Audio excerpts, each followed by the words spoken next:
د پاکستاني ځواکونو له لوري د کشمیریانو وژنه د کشمیر ګډې ولسي کاري کمیټې ولې د پاکستان امنیتي ځواکونو پر لاریون کوونکو ډزې کړې او په لسګونه کسانو ته یې مرګ ژوبله اړولې ده. هممهاله د پښتون ژغورنې غورځنګ مشر منظور احمد پښتين د پاکستان تر ولکې لاندې کشمیر کې پر لاریون کوونکو د امنیتي ځواکونو د برید غندنه کړې ده او ویلي دي چې پاکستان کشمیریان د حق غوښتنې په ځواب کې وژني. د نن شپې څېړنې خپرونه کې دا څېړو چې د پاکستان دننه د پښتنو بلوڅو سندیانو اوس د کشمیریانو اعتراضونه آیا د یو ګډ سیاسي بحران څرګندونه کوي؟ د پښتون ژغورنې غورځنګ له لوري د کشمیریان د ملاتړ اعلان آیا د پاکستان دننه د بېلابېلو قومي خوځښتونو د ګډ دریځ نښه بلل کیدای شي؟ سلامونه، وخت مو بخیر. د نن شپې څېړنې خپرونې ته مو زه کلثوم بهرام هرکلی کوم. په خپرونه کې د بحث لپاره سره د سیاسي چارو شنونکی شهسوار سنګروال راسره دی. سنګروال صاحب، تاسو ته ښه راغلاست. همراوش لومړۍ پوښتنې ته که چېرته موږ د کشمیر تاریخ ته وګورو او د پاکستان د 1940 کال له ویش راهیسې د کشمیریانو اعتراضونو څو پړاوونه داسې تېر کړي دي او نننی وضعیت له پخوانیو سره څومره توپیر لري؟ بسم الله الرحمن الرحیم. تاسو ته او د تاسې د تلویزیون ټولو درنو لیدونکو ته سلامونه احترامونه وړاندې کوم. بلې تاسو د تاریخ یادونه وکوله. کشمیر په لرغوني تاریخ کې هم ځانګړی ځای درلود او په معاصر تاریخ کې هم یوه مهمه جغرافیایي سیمه ده چې تقریبا په دغه سیمه کې د طبیعي جغرافیې له مخې یو ځانګړی ارزښت لري. هغه په دې معنی چې تاسې پوهیږئ چې کشمیر چین، هند او افغانستان سره نښلوي. نو په دغه اساس باندې همیشه افغان واکمنو هم په کشمیر باندې د تاریخ په اوږدو کې نه یوازې د افغانستان په معاصر تاریخ کې، حتی د افغانستان په لرغوني تاریخ کې هم رول درلود. که زه تاسو ته د بیلګې په توګه د ګرشاسپ یادونه وکړم، هغه وخت چې زردشت د اوستا کتاب ولیکه او ویلې چې زه غواړم د یوازیني خدای یا د واحد خدای عبادت وکوم. نو په دغه وخت کې ګرشاسپ د کشمیر نه راواخله تر پارسه پورې او له پارس نه راواخله تر سوغدانیه پورې. سوغدانیه د بخارا او د سمرقند لرغونی نوم ده. نو د یوه لویه جرګه راوبلله او ویلې چې موږ باید په دې باب خبرې وکړو. په راوروسته کې هم د افغانستان په معاصر تاریخ کې هم د احمدشاه ابدالي څلور خواوې مشهد و نیشاپور، کشمیر و ډیلي او امو سیند و. نو همدغه ډول بیا وروسته د محمدزیو او د سدوزیو په دوره کې هم د سدوزیو په دوره کې د تیمورشاه د زوی شاه زمان تر مهاله او په محمدزیو کې د امیر دوست محمد خان ورور چې محمد عظیم خان نومېده د کشمیر والی و. کله چې انګریزان د سیمې ته راغلل، انګریزان چې بیا د شرق الهند کمپنۍ نه وروسته دغه تر خپلې ولکې لاندې ونیوله. نو په 1940 کال لکه تاسو چې یادونه وکوله، نو بیا چې کله پاکستان د یوې سیاسي جغرافیې په توګه په دغه سیمه کې د انګریزانو لخوا جوړ شو، نو کشمیر په دوه حصو وویشل شو. یو کشمیر ته آزاد کشمیر او ګلګت وویلې چې دا تقریبا د پاکستان برخه شوه. پاکستان ولې ورته د آزاد نوم ورکړه؟ دا یې ځکه ورکړه چې د توطیه داسې وه چې دی به هندي کشمیر چې هغه جمو کشمیر نومیږي، دا دواړه به یو کشمیر کې او بالاخره د ازادي نوم یې پرې کېښوده او وروسته به بیا تر خپلې ولکې لاندې راولي. په دې وروستیو کې تاسو ته معلوم دی چې د هند او د پاکستان ترمنځ تقریبا دوه خونړۍ جګړې شوې چې یو په 1945 او بله په 1999 کال. په دغه وروستیو کې یعنې په 2019 کال باندې هند هغه قانون لغوه کړ چې د کشمیر د کورنۍ خپلواکۍ دپاره و.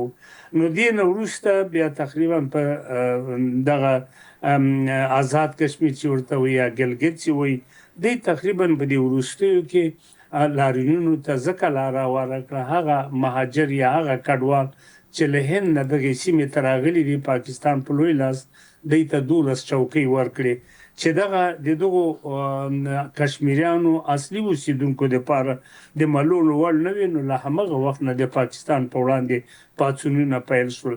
دا پاڅونونه دومره خونړي دي چې په لومړي سر کې تقریبا 40 کسان ووژل شول او د 500 تنو نه زیات د دې مشران بند ته واچول شول او په لسګونو نور ټپیان شول. پاکستان داسې فکر کړی و چې دغه جګړه به په همدغې وژنې اکتفا وکړي، ولې جګړې نور هم زور واخیسته او اوس پاکستان له ډېر بل حالت سره لاس و ګرېوان دی. سنګروال صاحب که د لاریونوالو ادعاوې سمې وي د زور کارول به د پاکستان پر نړیوال اعتبار او د کشمیر پر قضیې باندې څومره اغېز وکړي په اوس مهال کې البته تاسې پوهېږئ چې په محکوم ولسونو په پاکستان کې ډېر ظلمونه د پاکستان د نظامي حکومت لخوا را روان دي. ممکن تاسې به ډلهیزې رسانۍ لوستي وي که نه، په دې وروستیو کې عمران خان په لوی درستیز باندې غږ وکړ او ویې ویلې چې دا یو رواني ناروغي لري او غواړي چې دغه ولسونه په سرو وینو ولړي. په پښتونخوا کې او همدغه ډول په د بلوڅو ملي ازادي بخښونکی غورځنګ او همدغه ډول د کشمیر ملي ازادي بخښونکي غورځنګ باندې چې کوم ظلمونه د نظامي حکومت لخوا په پاکستان کې کېږي، دا ولسونه یو د بل پسې راپاڅېدلي او یو د بل پسې غواړي چې خپله خپلواکي ترلاسه کړي. تاسې ممکن په 2-3 ورځې د مخه اورېدلي وي چې د بلوچستان د ملي ازادي بخښونکي غورځنګ یو سرلاري د جمهوریت اعلان وکړ او ویې ویلې چې نړۍ باید د بلوڅو جمهوریت په رسمیت وپېژني. دا ځکه چې د بلوڅو د ملي ازادي بخښونکي غورځنګ 95 تقریبا نه وبخښئ 15 په شاوخوا کې ځمکه د دې په واک کې دی، نو باید په رسمیت یې وپېژني. همدغه ډول کشمیر هم تقریبا امکان دی ولري، ځینې وړاندیزونه لري او داسې ویل کېږي چې دی هم شاید همدغه ډول ورته عمل باندې لاس پورې کړي. په پښتونخوا کې هم تاسو ته معلومه دی لکه څنګه چې تاسو د پښتون ژغورنې غورځنګ مشر نوم واخیست، هغو هم خپله مبارزه په هیواد کې په پښتونخوا کې دننه او په پښتونخوا نه بیرون د پاکستان په وړاندې جدي مبارزه پیل کړې ده. سنګروال صاحب تاسو دلته د 2019 کال پیښې ته هم اشاره وکړه چې هند د کشمیر ځانګړی اساسي قانون لغوه کړ.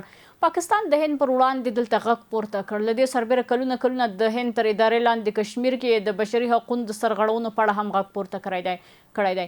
اوس چې ورته ترونه د پاکستان تر ادارې لاندې کشمیر کې هم مطرح کیږي، تاسو د دواړو سیمو وضعیت څنګه ارزوئ، څنګه یې پرتله کوئ؟ د هندي کشمیر او د پاکستانی کشمیر له بده مرغه دا نوم به وکاروم، ډېر توپیر موجود دی. په جغرافیایي لحاظ باندې هم د هندي کشمیر خاوره او د هغه جغرافیایي ارزښت ډېر د پام وړ دی. تاسې پوهېږئ چې په کال کې چې کوم سیلانیان هلته راځي او کومې پیسې چې د هند مرکزي حکومت ترلاسه کوي میلیونو ډالرو ته رسیږي. همدغه ولې د پاکستان د خوا کشمیر دا تقریبا چې د آزاد کشمیر او یا ګلګت سیمه ورته وایي، دا غریبه سیمه ده، بېوزله سیمه ده.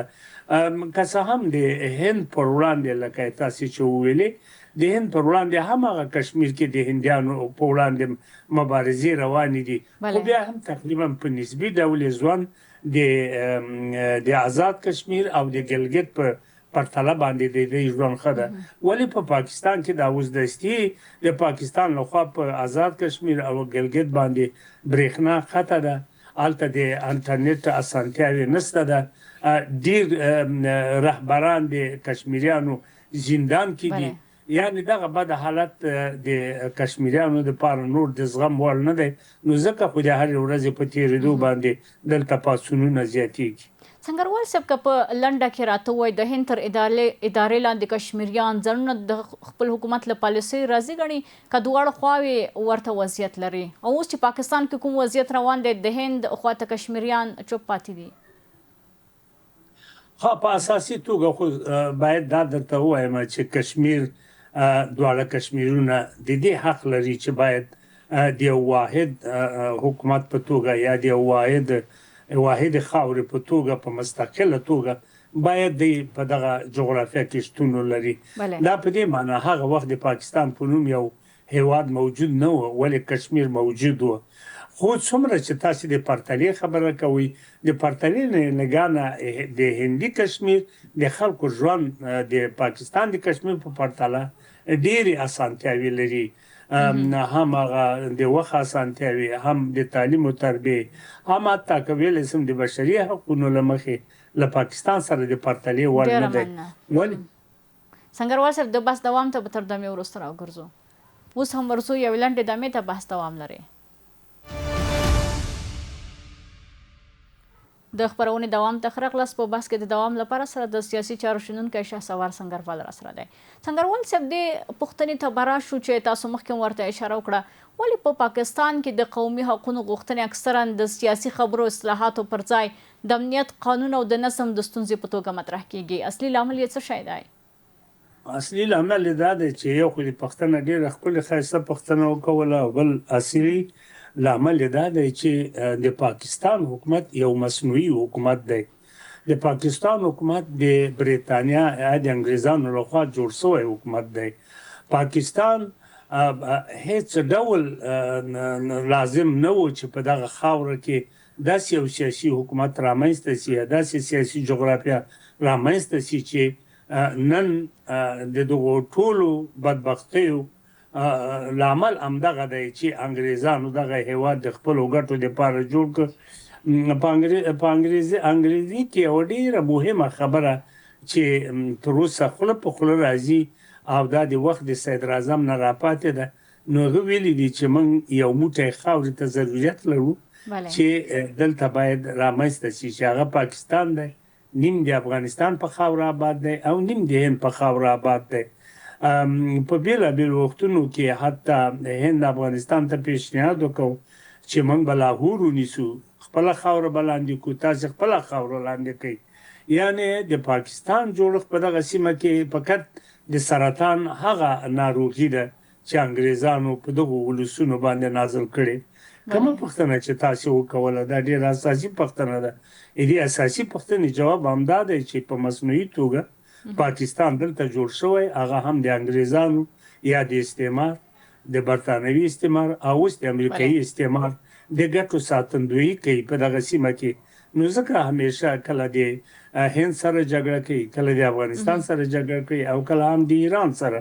دا ځکه چې ته ډېره بریده د همدغو هیوادونو په خاوره باندې پاکستان جوړ شوی دی نو ځکه خو دغه خاوره په مصنوعي توګه رامنځته شوې او جنجالونه هم چې د قومونو ترمنځ موجود دي دا ځکه چې دغه قومونه چې په دغه خاوره آباد دي دا د دغه وطن یا د دغه جغرافیې برخه نه ده سنګروال صاحب دلته هند هم ویلي و چې موږ له پاکستان سره پرته د کشمیر له مسلې د نور بلې موضوع په اړه باندې خبرې نه کوو که سبا د هند او پاکستان ترمنځ رسمي خبرې پیل شي ستاسې په اند د کشمیریانو خپل استازي به د مذاکراتو برخه اوسي او که نه ولې نه کشمیریان اوس همدې ته کار کوي کشمیریان اوس د همدې دپاره پوهېدلي دي چې یا به موږ آزاد کشمیر غواړو او یا به لکه څنګه چې د نامه نه پیدا دی او یا به د پاکستان په وړاندې جنګېږو او دغه زه فکر کوم دا حالات دغسې ترینګلي دي له یوې خوا د پاکستان اقتصاد ډېر کمزوری دی او له بلې خوا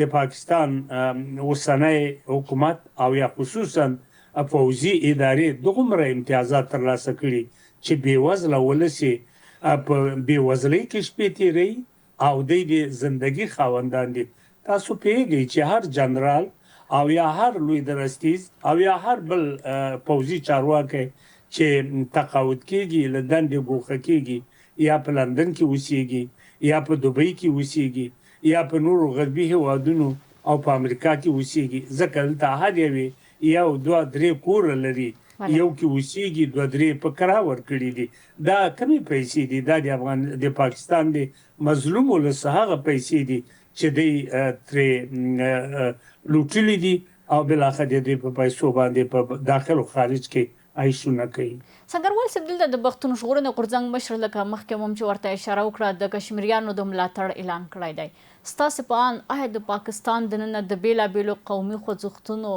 د ګډ دریځ نښه نه ښکاري تاسو پوهېږئ چې ولې د پښتون ژغورنې غورځنګ رامنځته شو د دې ستر لامل دا و چې هغه وخت چې د پاکستان پوځي مشر چې پرویز مشرف و د امریکایانو ته وویلې چې تروریستان په آزادو قبایلو کې دي ده غوښتل له یوې خوا آزاد قبایل وځپي د قبایلي کلمه له منځه یوسي یا ارزښت له منځه یوسي او بلې خوا یې غوښتل چې له امریکې نه ډالر ترلاسه کړي. تاسې پوهېږئ چې 500 میلیونه ډالر یې له امریکې نه واخیستل او خپل 1 لک پوځ یې وزیرستان ته ولېږه. د دغه وزیرستان په لسګونو زره خلک ورک دي. په منظور پښتین په مشرۍ چې کوم د پښتون ژغورنې غورځنګ جوړ شو، د هغوی یو لویه موخه همدا وه چې پاکستان ته وویلې چې لسګونه زره پښتانه په دغه سیمه کې ورک دي، یا یې مړی هدیره راوښیه، یا یې ژوندی راوښیه او یا یې زندان راوښیه. نو د کشمیریانو او د پښتونخوا برخلیک یو شی دی. د کشمیریانو او د پښتونخوا او د بلوچو د ملي ازادي بخښونکي غورځنګ موخې یو شی دی. دوی هم محکوم دي، کشمیریان هم محکوم دي او بلوچان هم محکوم دي. نو د محکومو ولسونو غږ طبعا ګډه چغه لري او دغه ګډه چغه به ان شاء الله بری ته رسیږي او پاکستان به تجزیه کیږي. نو سنگروال صاحب د پاکستان د پښتنو بلوچو سندیانو اوس د کشمیریانو اعتراضونه ستاسې په اند تر کومه بریده د یو ګډ سیاسي بحران څرګندونه کوي؟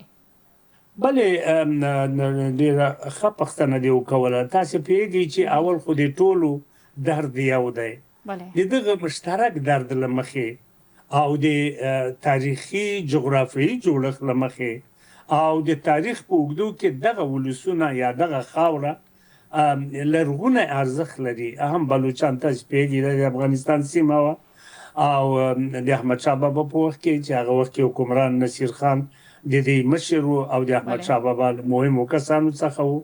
او پښتونخوا خو تاته معلوم دی چې په 1893 کال د تش په نامه د ډیورنډ کرښې په اساس اخوا انګریزانو پاکستانیانو ته ورکړه. اول د هند برطانوي هند برخه کې بیا ده او کشمیر تاریخ خو مې تاسو ته ویلې، یعنې د درې واړو جغرافیایي سیمو تاریخ هماغه ګډ درد دی چې بالاخره د پاکستان د مرکزي حکومت په وړاندې پاڅېدلي او ډېر زر دی چې خپل حقونه به ترلاسه کړي. سنگروال صاحب د کشمیریانو اوسني اعتراضونه به د پاکستان او د هند د کشمیر پر اوږدمهاله شخړې باندې ستاسو په اند څومره اغېز ولري؟ حتمي اغېز لري. که فرضاً مثال پاکستانی کشمیر آزاد سي نو طبعا د دې ازادي به د هند په کشمیر باندې هم اغېزه وکړي. که څه هم داسې انګېرنې موجودې دي چې له دوی سره د هند مرسته کیږي، داسې انګېرنې دي، لا تر اوسه سوخه معلومات نشته چې څومره حقیقت دی. خو په هر حالت ته اوس خو هند دپاره لومړی دا دی چې پاکستان سره کمزوری کړي. دا چې بیا راتلونکي کې د دواړو کشمیریانو برخلیک څه کیږي دا به وخت وښیي. سنگروال صاحب که راته ووایي که اسلام آباد د زور پر ځای د سیاسي خبرو لاره خپله کړي، راتلونکي سناریو به څه شی وي؟ زه فکر نه کوم چې دا خبرې بری ته ورسیږي. که چېرته د دې خلکو اساسي غوښتنې د خپلې سیمې خپلواکي وي، ازادي وي او هغه طبیعي شتمنۍ چې لري په هغه طبیعي شتمنیو باندې دوی خپل هیواد آباد کړي او دا پاکستان نه مني، یعنې اسلام آباد وبخئ اسلام آباد یې نه مني. نو چې اسلام آباد یې نه مني کله هم دغه خبرې جوړجاړي ته نه رسیږي. او دا داسې نه ده چې نوې خبره ده. دا د پاکستان د جوړېدو نه را په دې خوا که ته فرضاً کله بیا مانه د بلوچو د تاریخ یا د لکه د کشمیر چې مې درته ویلې ته دا تاریخ بیان کوم ته به خپله حیرانه پاتې سي چې دا خو ډېر خونړي پړاوونه یې وهلي دي چې تر ننه راځي. یوه وروستۍ خبره درته کوم، هغه دا چې اکبرخان بګتي تقریبا سپین ږیری سړی و چې په ډېرې بې رحمۍ د پاکستان د پوځ لخوا ووژل سو. نو دا کله د بلوچو له یاده وځي او داسې په لسګونو مشران وژل سوي. دغه اوس چې مارنګ هلته یوه ښځه ده او د بشر د حقونو یوه ډېره پیاوړې ښځه ده، دا اوس په زندان کې پراته ده. او تاسو خو په دې باندې خبر هستئ چې د پاکستان حکومت په دې د عمري قید سزا اعلان کړې ده. نو دا کله بلوچو نه هېرېږي. دغه ډول کشمیر کې هم دغسې ډول بې رحمي موجودې دي. 500 مشران دا دستي اوس د دوی بندیان دي او ډېر کړول کېږي. دا نه هېرېږي. یا فرضاً ما د مخه تاسو ته د لسګونو زره پښتانه چې په وزیرستان کې ورک دي د دې مړی ژوندی معلوم نه ده، نو دا کله هېرېږي؟ د دغو خلکو د ډیورن کرښه چې یوه هدیره یې ویشلې، یوه تنه یې ویشلې، یوه حجره یې ویشلې، یوه دیره یې ویشلې، دا کله د چا هېرېږي؟ دا نه هېرېږي. تر هغې پورې به دغه مبارزه روانه وي تر څو چې دی خپل حق ته نه وي رسېدلی. سنګروال صاحب که په آخر کې په لنډه توګه باندې راته ووایې د پښتنو ته بلوڅانو ته او کشمیریانو ته چې پاکستان خپل حق نه ورکوي اساسي ویرې له څه شي ده؟ آیا پاکستان له دې ډارېږي چې ټوټه کېدو پر مخ به لاړ شي؟ دغه تاریخي غوښتنې دي، ملي غوښتنې دي، دا د پاکستان په ولکه کې نه دي. پاکستان کوشش کوي چې هر څه چې موږ وایو هغه به تاسې منئ، هر څه چې تاسې نه وړو دا به د پنجاب د ګټو دپاره وي. فرضاً تاسې پوهېږئ چې په ډېر طبیعي شتمنۍ په بلوچستان کې، حتی په پښتونخوا کې، په کشمیر کې موجود دي، دا ټولې د پنجاب د ګټو قرباني کیږي. فرضاً هلته د برق ډېره ذخیره چې اوس په پښتونخوا کې موجوده ده، دا تقریبا 2 ډېر مهم د اوبو بندونه لري او برېښنا تولیدوي، دا پنجاب ته ځي. یا فرضاً تاسو د دې نه خبر یاستئ چې په بلوچستان کې چې ګاز کمې کارخانې موجودې ذخیرې موجودې دي، یا د سرو زرو کمې ذخیرې موجودې دي، ټولو نه د پاکستان یا د پنجاب حکومت استفاده کوي. ډېره مننه کومه د سیاسي چارو شنونکی شهسوار سنګروال صاحب ستاسو له حضور څخه په خپرونه کې کورمو ده. زموږ د نن شپې څېړنې خپرونه پر همدې ځای پای ته رسېږي. ښه شپه ولرئ.